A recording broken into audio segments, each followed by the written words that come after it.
Hola, ¿qué tal? Bienvenidos a un nuevo seminario de apertura de mercado. Por favor, me confirman audio e imagen antes de comenzar. Muchas gracias, todo ok. Bienvenidos a todos. Ricardo, Egon, Agustín, Carlos, Alejandro, Luis, César, perfecto. Todo bien, muchas gracias. Entonces, les voy a pedir que me vayan comentando los instrumentos que les interesa ir viendo, mientras yo los pongo un poco al día de lo que está pasando en el mercado. El día de hoy se cierra el segundo trimestre del año, probablemente sea el mejor trimestre de la renta variable americana desde el año 2009, ¿ya?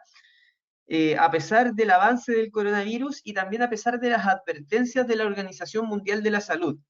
Al día de ayer la OMS afirmó que si bien es cierto, en Europa está bastante controlado todo este tema del coronavirus, en el resto del mundo no es así y que incluso lo peor podría estar por venir de acuerdo a lo que comentaron, ¿ya? A pesar de esto, la renta variable el día de hoy venía alcista durante la madrugada y hoy día ya hemos visto que hasta últimas horas de la sesión ya se está tornando más negativo y tenemos la bolsa cayendo. Eso lo vamos a ver en los gráficos, ¿ya? Hay que estar atento hoy día a las 12:30 hora Chile. Ya para los que nos ven en el extranjero, ahora son las 9:30, es decir, en 3 horas más, Powell va a comparecer ante el Congreso de Estados Unidos. ¿Ya?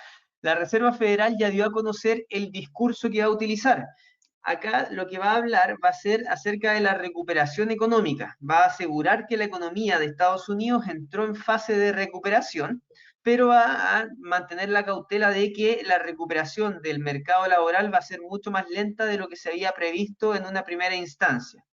Y además de eso va a pedirle al gobierno de que siga estudiando nuevos estímulos monetarios porque a pesar de que la economía esté entrando en fase de recuperación, van a seguir siendo muy necesarios para poder llevar a una recuperación mucho mayor. Así que esos son los datos importantes. Vamos a empezar analizando entonces por lo que tengo acá. Me están pidiendo el SP500, me están pidiendo perfecto los índices. Ya, tenemos US 500, tenemos Nasdaq, tenemos DAX, tenemos dólar index que me están pidiendo acá. El oro, el WTI, perfecto.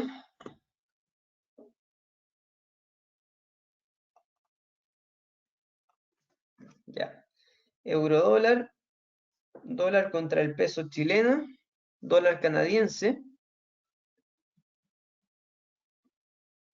Perfecto. WTI y oro. La libra dólar me piden también. Sí, vamos a ver el cobre, vamos a echarle un vistazo al cobre. Ayer salió el PMI manufacturero de China, salió 50,9, se esperaba 50,4. ¿Ya qué quiere decir esto? Que salió mejor a lo esperado, pero eso no es lo más importante. Lo más importante es que salió sobre los 50 puntos, lo que indica una expansión de la manufactura en China. Eso por una parte, ¿ya? Por eso hemos visto cómo el cobre este mes está subiendo un 12%, hoy día un 1,2%, y por otra parte tenemos ahí el contagio acá en Chile de las mineras, que probablemente haya alguna paralización de Codelco y cosas así que representan un buen grado de la producción, lo que significaría también una disminución de la oferta. Lo vamos a estar analizando. ¿Qué tenemos acá? SP500. Fíjense lo que pasó ayer. Ayer el SP500 intentó romper la media de 200 y de hecho intentó romper los 3.000 puntos. Llegó a un piso que justo coincide con la banda inferior de Bollinger en los 2.984, pero retomó nuevamente la zona de los 3.020. Esta zona de los 3.020 es muy importante porque es la media de 200 sesiones, de 200 periodos. Si es que el precio se ubica sobre la media, acá nos da posibilidades de subida porque está en tendencia alcista. Para que veamos caídas más estrepitosas y más importantes, tendríamos que ver mínimos decrecientes, es decir, tendríamos que ver una caída por debajo del mínimo anterior que está en los 2.937, ¿ya? Así que mientras no se dé eso, lo más probable es que sigamos viendo unas caídas hacia los 3.000 puntos y recuperaciones hacia los 3.050, una cosa así.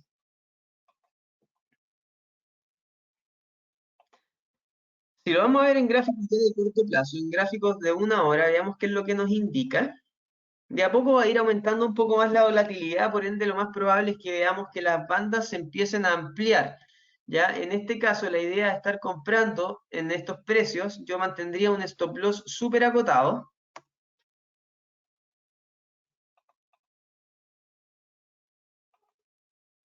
Mantendría un stop loss muy acotado. Efectivamente, acá, como me dicen, durante junio se vio una tendencia un poco más bajista, ¿ya? ¿Por qué? Porque marcó máximos decrecientes, ¿ya? Pero aún así, si lo vemos en gráficos mensuales,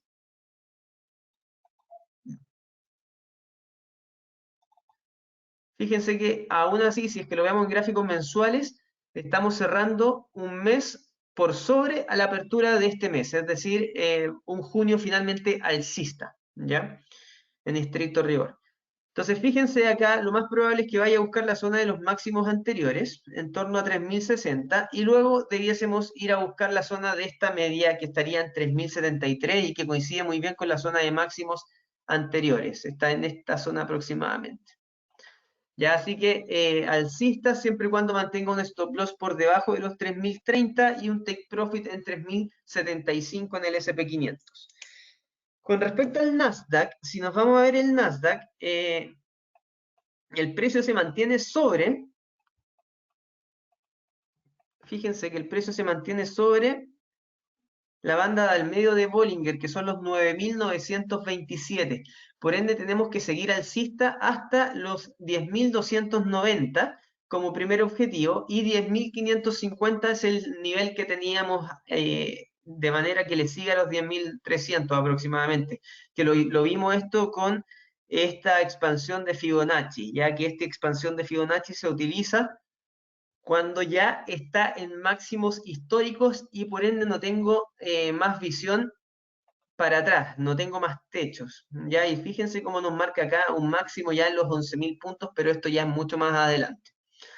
Entonces, idealmente en este caso estar comprando en la zona de los 9.930, idealmente que deje un stop loss por debajo del mínimo anterior y el take profit tendría que estar en los 10.289. Es decir, estar arriesgando esta porción para ir a buscar un retorno de 1, 2 aproximadamente.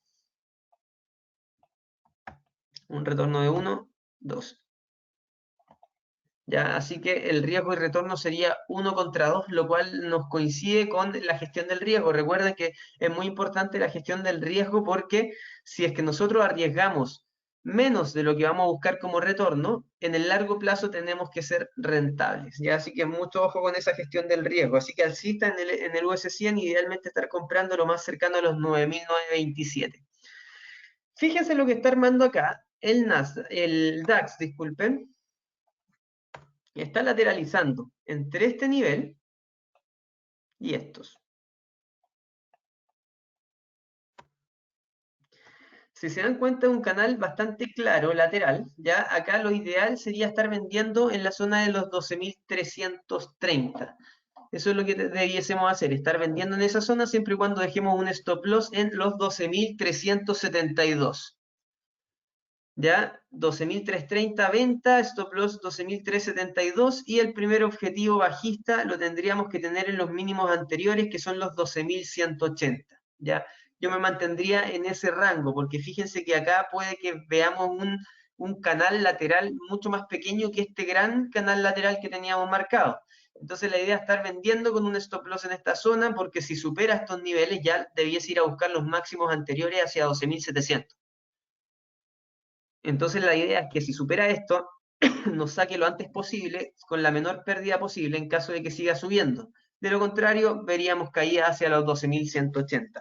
Así que en el corto plazo yo estaría un poquito más alcista en el DAX, esperando alza hasta los 12.330, pero considero que es un piso un techo importante. Acá fue techo, techo, techo, techo. Ya ha sido 4 veces techo, así que lo más probable es que una quinta lo siga confirmando. Así que estamos alcistas en el muy corto plazo en el DAX, pero es más que nada para posicionarnos de manera bajista. Cuando hay cautela, cuando hay peligro, cuando hay miedo en el mercado, por lo general el dólar es uno de los instrumentos que más se ha beneficiado y que se ve beneficiado en esos escenarios. ¿Por qué? Porque actúa como activo refugio. Hasta hace un instante atrás venía subiendo de manera importante y de hecho llegó justo a la banda superior de Bollinger, fíjense, y acá empezaron a entrar posiciones de venta. ¿Ya? Entonces ahí ya tenemos un objetivo alcista en los 97,838. ¿Qué es lo importante de esto? Que está marcando mínimos que son crecientes y está marcando máximos que también son crecientes. Este máximo que marcó en los 97,838 es mayor a este máximo que había marcado en los 97,664, lo que nos habla de fortaleza. Fíjense el RSI, teníamos un RSI bastante bajista, vimos una superación acá, un pullback y siguió subiendo. Así que es muy importante esto porque podríamos ver un dólar mucho más fortalecido. Vamos a ver en gráficos de 4 horas o una semana si es que nos indica algo. En gráficos de una semana, fíjense dónde nos da el objetivo, en los 98,725. Y si lo vamos a ver en gráficos diarios,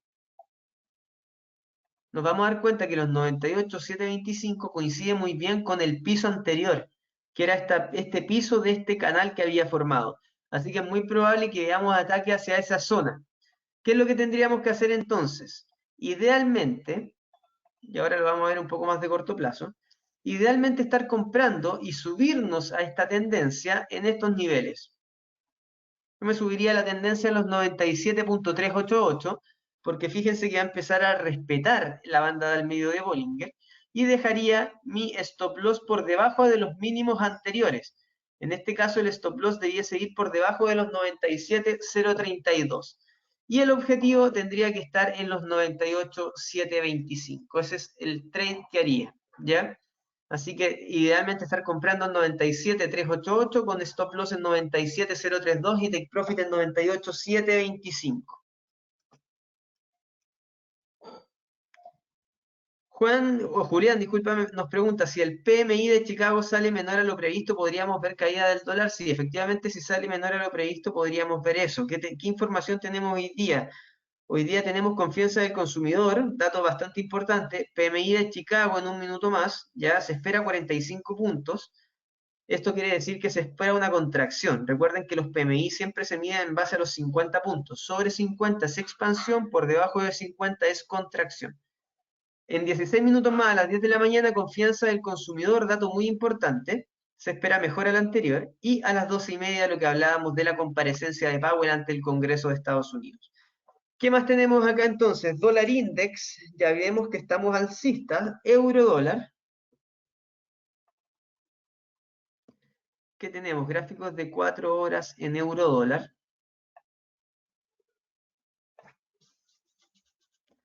Seguimos con nuestro nivel objetivo en la zona de los 1,11776. Todavía no llega a esos niveles. Ha estado cerca, pero no ha llegado.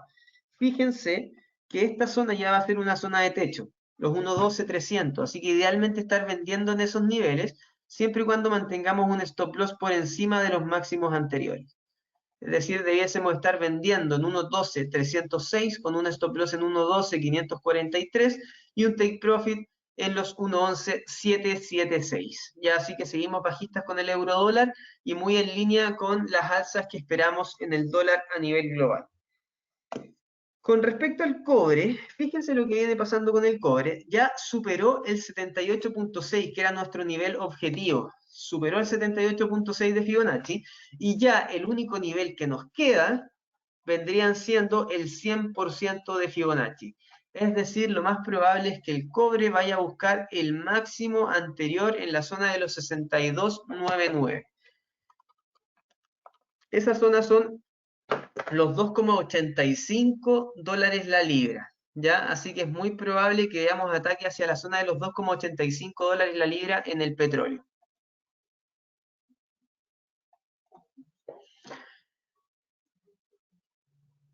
Y teniendo un cobre alto, un cobre al alza, lo que vemos es obviamente una fortaleza del peso chileno. Tenemos que pensar lo siguiente, cuando el cobre sube, es positivo para Chile, para las arcas fiscales. Por cada centavo que sube el cobre, Chile percibe entre 50 a 60 millones de dólares en sus arcas fiscales, y eso le da fortaleza obviamente al peso chileno. Pero por otra parte, tenemos fortaleza también del dólar, y eso hace que se neteen los efectos, y por eso vemos un dólar tan estable.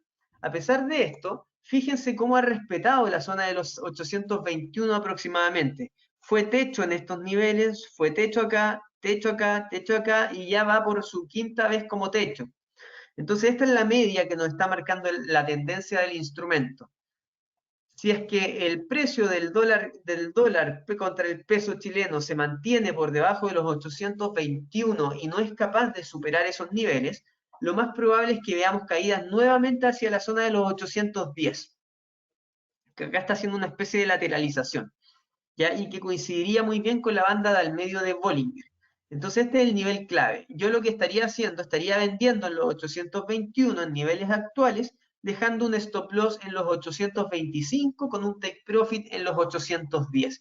En este caso estaríamos arriesgando solamente 4 pesos para ir a buscar aproximadamente 11 pesos como retorno. Ya, es decir, es más que un 1:2 como gestión del riesgo, así que nos cuadra perfectamente, ¿ya?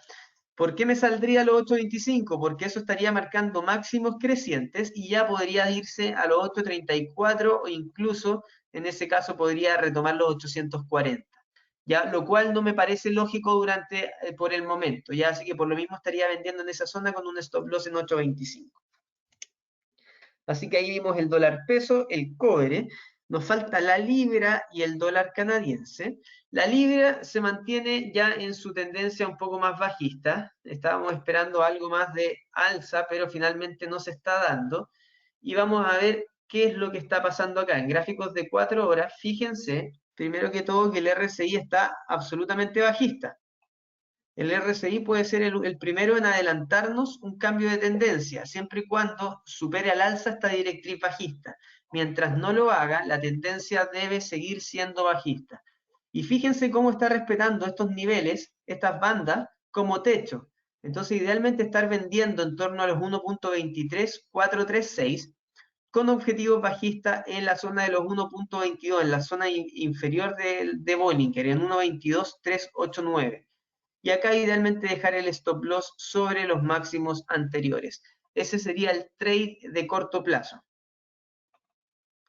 Idealmente entonces estar vendiendo en 1.23436 con un stop loss en 1.23900 y un take profit en 1.22389. Ya ese sería el trade en gráficos de 4 horas con respecto a la libra dólar. Tenemos que pensar que si el dólar index esperamos que se fortalezca, lo más probable es que veamos caídas en la libra dólar. Con respecto al dólar contra el canadiense, lo teníamos por acá siempre. Acá está.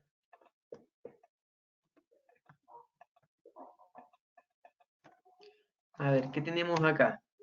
Podríamos estar viendo una especie de triángulo. Fíjense que hay una tendencia alcista en los pisos, pero hay una tendencia bajista en los techos. Es una especie de triángulo que se está formando. Recuerden que los triángulos por lo general son figuras de descanso y por lo general tienden a romper en línea con la tendencia anterior. En este caso la tendencia anterior es alcista, ahora esta tendencia alcista está descansando, ¿ya? Y lo que debiésemos ver probablemente sean rupturas alcistas, pero acá la idea es estar comprando siempre y cuando nos confirme esta ruptura. Y esta ruptura se va a confirmar cuando veamos una superación de los 1.37. Entonces, acá lo que debiésemos hacer es tomar la amplitud del triángulo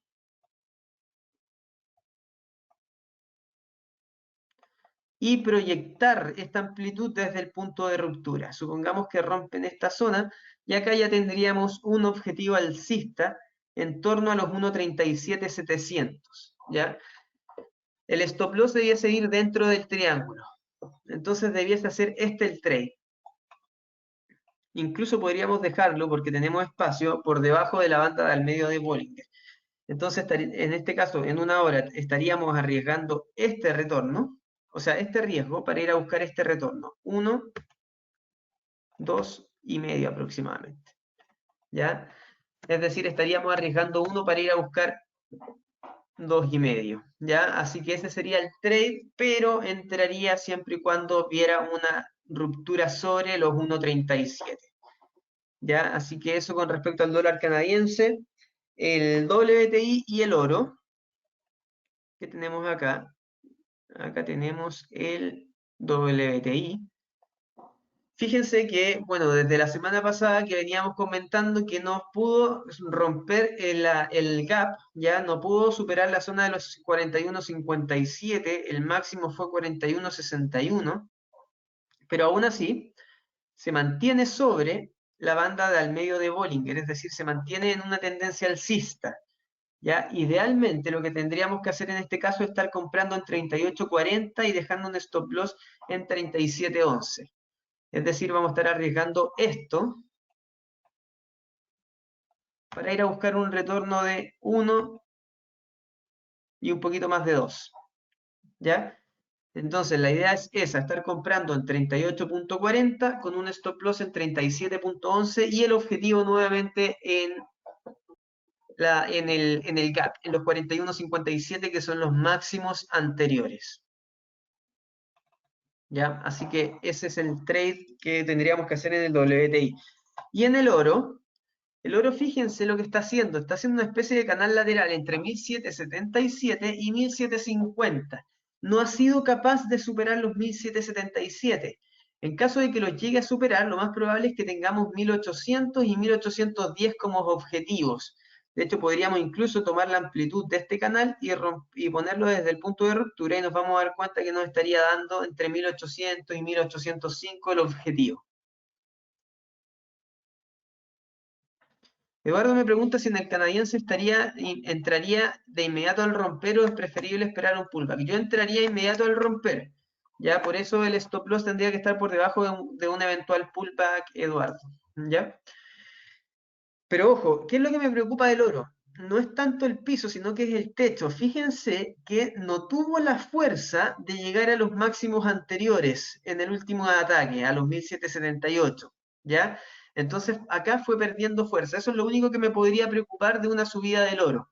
Ya de todas maneras, por lo mismo, no entraría comprado en este punto porque no le veo tanta fuerza. Las velas son muy chicas, muy indecisos. Entraría comprado en los mínimos anteriores, en 1749 con un stop loss en 1741. De esta forma disminuyo al máximo mi riesgo para ir a buscar un retorno nuevamente en los 1774 y luego los 1778.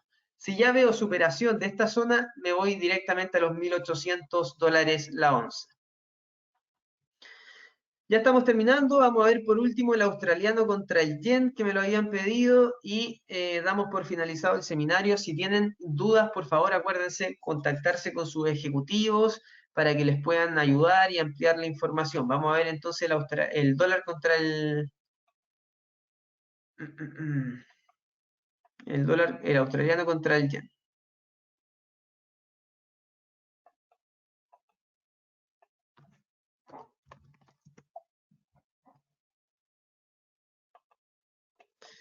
Si lo vemos en una hora y ponemos bandas de Bollinger, veamos qué información nos arroja.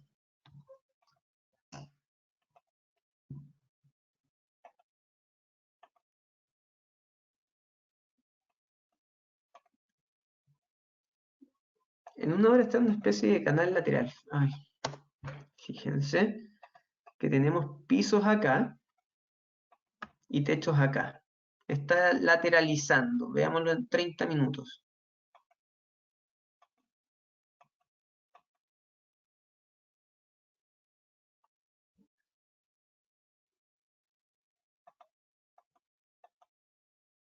Sí, estoy viendo el dólar yen. Vamos a ver primero el dólar yen y después el australiano. ¿Ya? Idealmente estar comprando en 107.511, manteniendo un stop loss por debajo de los 107.425 y el primer objetivo alcista tendríamos que tenerlo en 107.700 y el segundo en 107.800. Ese sería el trade del dólar contra el yen. Y con respecto al australiano contra el yen,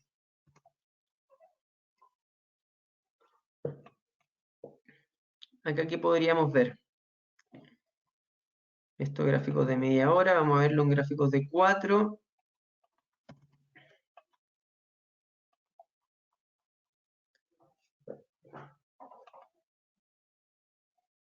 está formando una especie de triángulo bastante claro, con zonas de techo y de piso. Voy a eliminar las bandas de Bollinger porque no me están dando mucha información. Obviamente por la hora, a esta hora no se transa tanto este instrumento. Y acá tenemos zona de techos. Ya acá está formando un triángulo bastante claro que lo más probable es que lo rompa a la baja. Entonces acá lo que tendríamos que hacer es tomar la amplitud de este triángulo y proyectarlo desde el punto de ruptura que probablemente sería ahí. Acá la idea es estar vendiendo siempre y cuando caiga por debajo de los 73.347 con un objetivo en 71.767 y un stop loss dentro del triángulo en 73813. ¿Ya? Ese sería entonces el objetivo. Y por último, para los que me estaban pidiendo acá, el US100 en gráficos de 4 horas, ¿qué es lo que tenemos? Ojo en 4 horas. Zonas de techo que está intentando romper en este minuto. Fíjense, acá teníamos una tendencia bajista, un canal bajista, ¿cierto? Miren el RSI bajista también, pero que acá ya lo rompió al alza. Y miren, fíjense lo que está pasando acá, y es que en 4 horas está rompiendo al alza esta directriz bajista, que coincide como un canal. Entonces acá lo que tendríamos que estar haciendo es tomar la amplitud de este canal, que sería esa, y proyectarla desde el punto de ruptura que fue este. Y ahí fíjense dónde nos daría el objetivo. Tiramos una línea y nos da justamente en la zona de los máximos anteriores. Así que idealmente estar comprando entonces Nasdaq siempre y cuando mantenga mi stop loss por debajo de los 9.920 y take profit en 10.280. Estimados, eso ha sido el seminario del día de hoy. Ahora los tengo que dejar. Muchas gracias por la participación y nos vemos el día de mañana. Que tengan un muy buen día.